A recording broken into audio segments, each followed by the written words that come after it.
Bienvenue dans cette nouvelle émission Quoi de neuf. Aujourd'hui, je reçois Anthony Stoer, que vous avez probablement déjà vu sur les réseaux sociaux, puisque depuis quelques jours, on le voit, ses actions sont largement partagées et ça fait du bien de voir ça. Bonjour Anthony. Bonjour.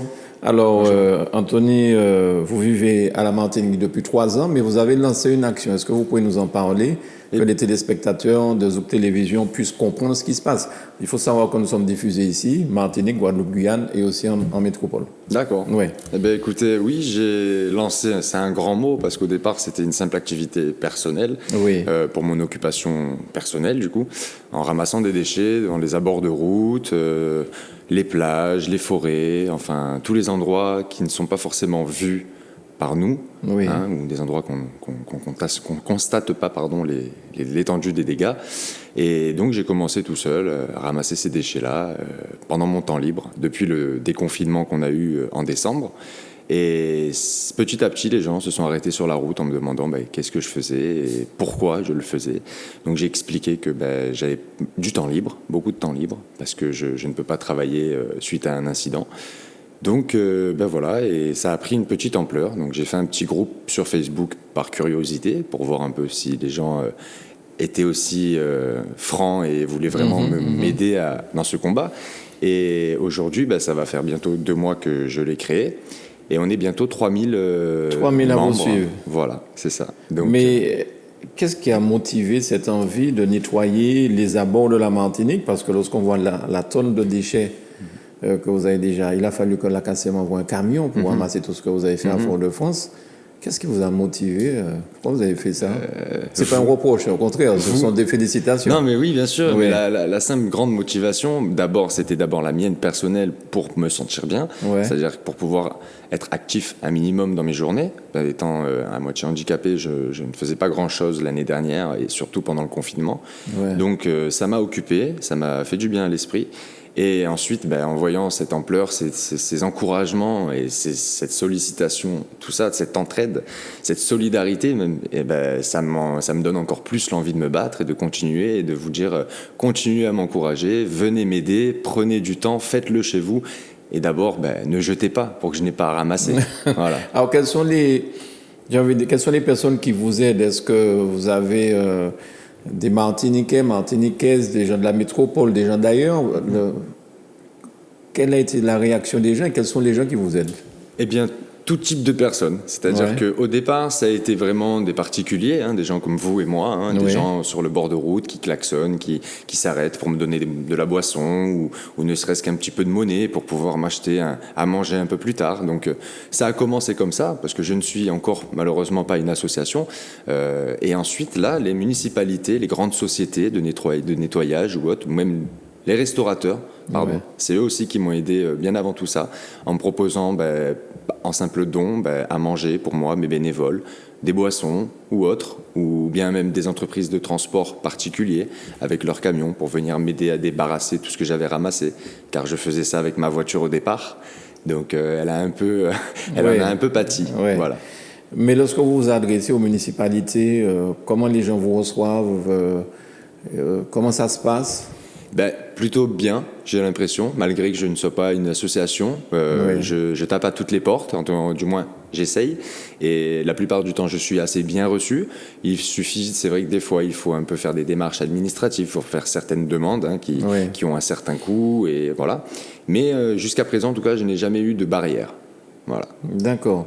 Parce que quand même, lorsqu'on voit ce que vous avez ramassé comme déchets, c'est quand même extraordinaire. Mais comme vous avez si bien dit, ne jetez pas pour que vous n'ayez pas à ramasser.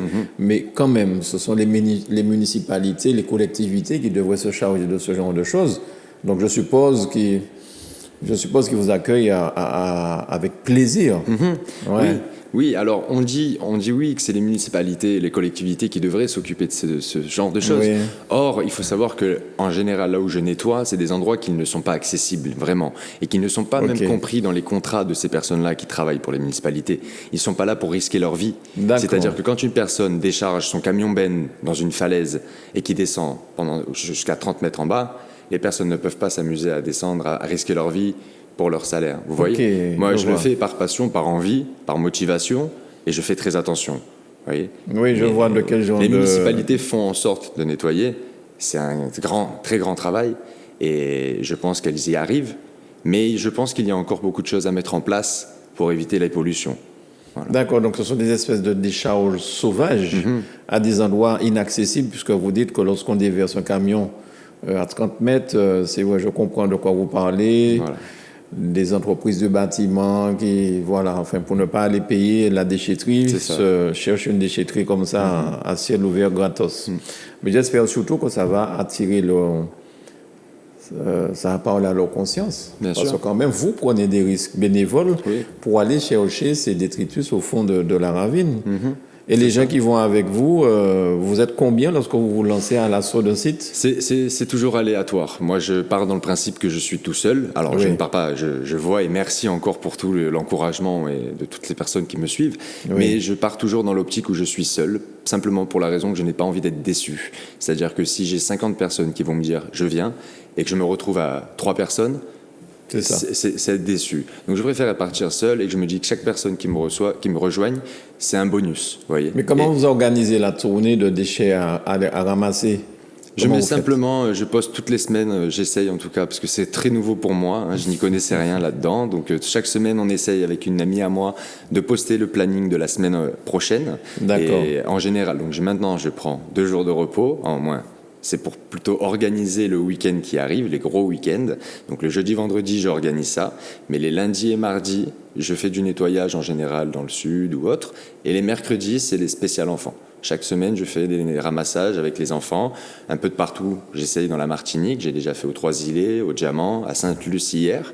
Donc j'essaye de sillonner un peu chaque commune pour sensibiliser les enfants surtout, parce que c'est eux notre avenir. Bien et sûr. C'est eux qui vont aussi réprimander leurs parents qui peuvent être un peu malpropres parfois. Voilà, c'est ça, c'est ça. Et ils ont l'exemple à donner aux petits. Voilà. Hier, à Sainte-Luce, vous avez ramassé beaucoup de déchets ? On n'a pas ramassé beaucoup de déchets parce qu'on a eu un temps qui n'était pas avec nous. On a eu un très gros grain. On a quand même ramassé l'équivalent de 3-4 sacs et quelques encombrants. Et c'était dans la mangrove. Donc après, avec les enfants, je les amène dans des sites qui sont parfois pas trop sales parce que je ne veux pas non plus les dégoûter. Voilà. Donc c'était très très très bien. En tout cas, on a eu le droit à un très bon goûter grâce à un restaurant, la Cabane à nous, qui nous a offert. Ils sont où ? Faut les remercier. Ils se situent donc à Lens, à Font-Larion, pas loin de. À Sainte-Luce. C'est ça, à côté des hôtels Caribéa, il me semble. Donc la Cabane à nous, qui nous a offert une bonne vingtaine de crêpes et des jus pour remercier tous les enfants. Donc voilà, je les remercie du fond du cœur et je souhaite que tous les restaurateurs puissent m'aider à, en tout cas, féliciter et remercier toutes les personnes qui viennent m'aider. Alors, j'ai vu le reportage vous étiez sur un site à Fort-de-France, puisque la CACEM est venue avec un camion bien après récupérer. Là, vous avez récupéré beaucoup de choses, je crois. Oh oui. C'était énorme. Oui, c'était énorme. On a des images, je ne sais pas si on les a déjà vues sur le territoire de la CACEM à Fort-de-France. Ouais. Je les ai postés. C'est vrai qu'on a ramassé. Alors, ça a été un coup de chance, mais c'était. Je suis allé là-bas par hasard. J'avais rendez-vous à la sécurité sociale, et je me suis trompé de route et je suis tombé sur cette décharge. Donc j'ai fait une vidéo qui, elle aussi, a pris de l'ampleur. Donc j'ai dit c'est pas possible, je veux aller nettoyer là-bas parce que c'est aussi un peu la capitale de la Martinique. Donc je pense que si Fort-de-France est sale, ça donne une mauvaise image. Bien sûr. Donc j'ai organisé ça. Encore une fois. Sans trop d'organisation, parce que je ne suis pas professionnel. J'ai juste dit que j'allais aller là-bas à telle heure. Les gens sont venus. On se retrouvait à une bonne quinzaine, dans la joie et la bonne humeur. Je n'avais pas eu le temps de prévenir suffisamment les services de nettoyage et autres, donc on s'est débrouillé comme on a pu. AENet Service, si je ne me trompe pas, m'ont donné des big bags. Donc justement, je voulais vous demander où c'est que vous prenez ces espèces de grands bacs. Voilà, c'est une donation de la société de nettoyage AENet Service, il me semble que ça s'appelle, qui m'ont offert donc ces gros big bags. Ils sont où ? Ils sont situés où ? Il faut qu'on les remercie si on peut parler d'eux. Je crois qu'ils sont situés à Ducos, si je ne dis pas de bêtises, voilà, il me semble. Mais en tout cas, merci encore énormément à eux, parce que sans ça, on n'aurait pas pu enlever tous ces déchets. On avait des sacs poubelles qui, eux, ont été donnés par plein de restaurants, comme la Barack Obama, comme Poivre et Sel, comme Chiche, tout ça, qui se situe vers chez moi à Sainte-Luce, les restaurateurs de mon coin, qui me connaissent bien, parce que j'étais restaurateur, donc ils m'ont aidé dans cette démarche. Et maintenant, donc, les professionnels qui m'offrent des plus grands sacs pour pouvoir ramasser encore plus. Et donc, ça a été super. Et vous avez laissé la restauration? Comment? Vous avez laissé tomber la restauration? Malheureusement, oui, Oui. parce qu'avec l'accident que j'ai eu, je ne peux pas reprendre un emploi aussi chargé. Oui. Voilà. Donc, Qu'est-ce pour qui le vous est moment, arrivé? L'accident, ce que vous appelez un accident, c'est... j'ai fait une chute en eau peu profonde, comme on dit. Donc, j'ai sauté d'un ponton et malheureusement, il n'y avait pas assez de profondeur. Donc, j'ai heurté la tête, je me suis fait un gros coup du lapin et je me suis retrouvé tétraplégique d'emblée, à cause d'une hématome au niveau de la moelle épinière, qui, elle, après, s'est résorbée, et j'ai réussi à retrouver une grande capacité de mes fonctions, mais il me reste... Pas entièrement. Voilà, c'est ça. J'ai une hémiplégie, donc mon côté droit est encore un peu atrophié, on va dire, et j'ai des gros problèmes de sensibilité dans les jambes et dans les pieds. Avec des chances que ça aille mieux? Ça doit se résorber petit à petit? Je le souhaite. Après, tout ce qui est neurologique, en général, c'est assez long, de ce que me disent les médecins. Donc, je reste positif, j'essaye, et c'est pour ça que j'essaye d'être actif, parce que vous savez que si on ne fait rien, le corps est le pire c'est notre ennemi, Ouais. et si on fait rien, il fait plus rien, et il devient handicapé à vie. Est-ce que vous avez un slogan que vous mettez sur votre site pour attirer les gens, pour leur faire comprendre qu'il faut... Enfin, s'ils peuvent éventuellement vous aider?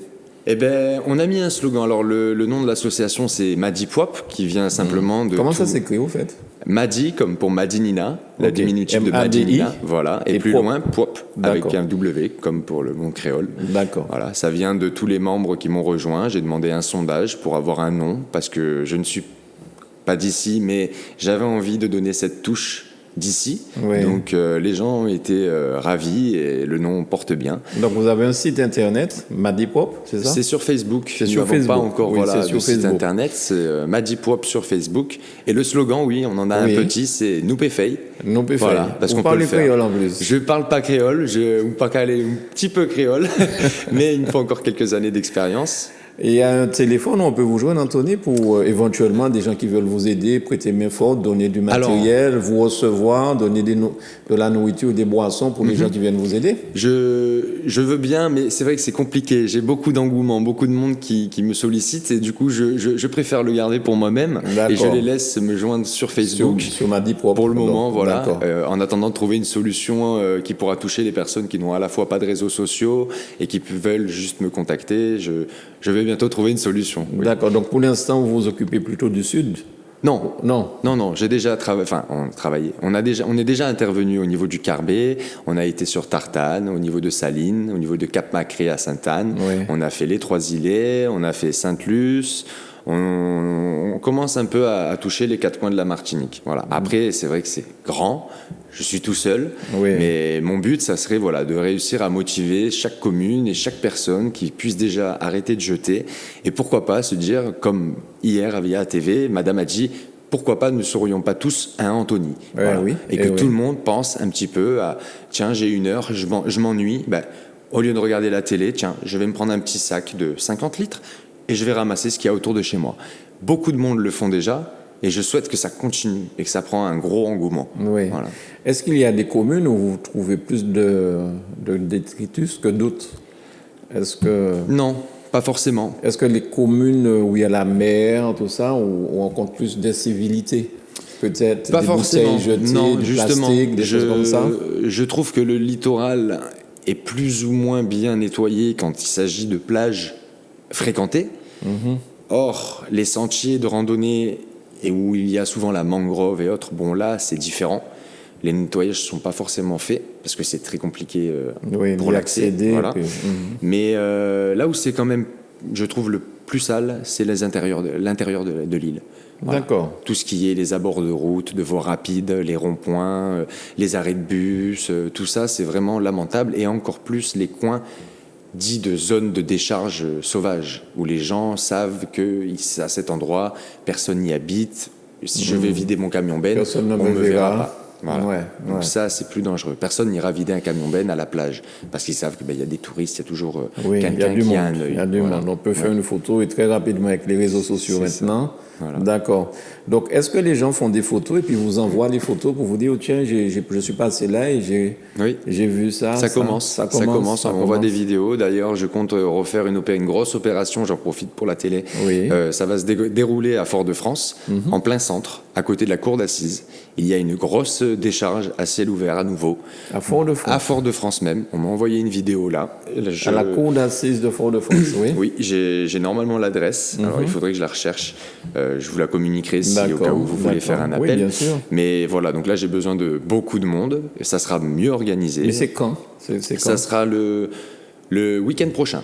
D'accord. Voilà. Le week-end du 30, samedi 30, dimanche 31, je crois. Voilà, c'est ça, la fin du mois. Parce que là, ce week-end, on fait une grosse opération de nettoyage en partenariat avec l'association Océanoplastique à Sainte-Anne. Okay. Voilà, c'est un gros événement. Alors, il y a 2 départs. Il y a un départ à 6h et un départ à 8h. Et le lieu de rendez-vous? Le lieu de rendez-vous, c'est à Anse du Pont. Il faudrait que je retrouve, si vous me permettez. Non, il n'y a pas de souci. Je vais vous trouver ça, alors. Donc, c'est ce week-end, donc ce sera à Sainte-Anne. C'est ça. 2 départs. Le départ, il se situe... Je vais vous le dire tout de suite. Ah, j'ai pas Internet, je pourrais pas. Ah oui, ça passe pas, effectivement, dans ici. Bon, il n'y a pas de... Les gens il vont faut trouver. aller sur la page Océanoplastique et vous trouverez en tout cas... Ou sur Madipop. Madipop aussi, j'ai partagé vous avez sûrement donné les renseignements. Oui. Voilà. Et à Fort-de-France, donc la cour d'appel de Fort-de-France. C'est ça, pas loin de la... on m'a parlé de la cour d'assises, ça doit être la même chose. La cour d'assises, voilà, la cour d'assises. Pas loin de là. Et ça, c'est le week-end prochain. Voilà, du samedi... Samedi et dimanche. 30, c'est ça? Oui, samedi 30. Voilà. Samedi 28, je crois. 30. Bon, vous avez raison. Donc, en tout cas, je vais créer l'événement sur ma page, donc n'hésitez pas à aller la vérifier et je mettrai les heures et le lieu de rendez-vous exact. D'accord. Eh bien, n'hésitez pas non plus à nous faire parvenir les lieux de rendez-vous. On se fera un plaisir de mettre ça dans le scriptel. Bien sûr, avec plaisir. Donner rendez-vous aux gens. D'accord. Anthony, merci beaucoup. Qu'est-ce que vous auriez souhaité rajouter pour terminer cette ITV? Fort sympathique, tout comme vous. Nous péfei. Eh bien, faudrait nous faire alors. Chébéred Pamoli. Nous péfei. C'est ça. Merci. Très bien. Merci beaucoup, Anthony. Je vous en prie. Merci à vous chez vous de nous avoir suivis. Vous avez compris, vous avez entendu, nous péfei. Donc, autour de chez vous, déjà, commencez à le faire. Et puis, si vous avez un moment, vous rejoignez Anthony ce samedi à Sainte-Anne. L'autre samedi à Fort-de-France. Merci, Anthony. Merci beaucoup. Merci beaucoup, Mariela. Et à bientôt.